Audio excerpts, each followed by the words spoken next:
Hello guys, আমরা একটা আমরা ব্লগ নিয়ে চলে এসেছি। আপনারা গাছে উঠে কম্পিটিশন নিয়ে চলে এসেছি। আপনারা দেখতে পাচ্ছেন সব গাছগুলোতে আমরা উঠে দেখাবো। দেখেন,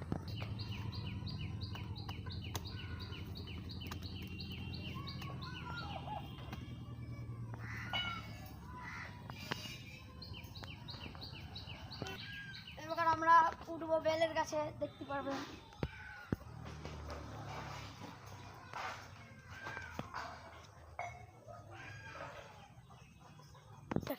হ্যালো গাইস, আমরা দু গাছে উঠে দেখালাম, আরো গাছে দেখবেন উঠবো। আমরা এখন আমের গাছে উঠে দেখাবো, আপনারা দেখতে পাবেন।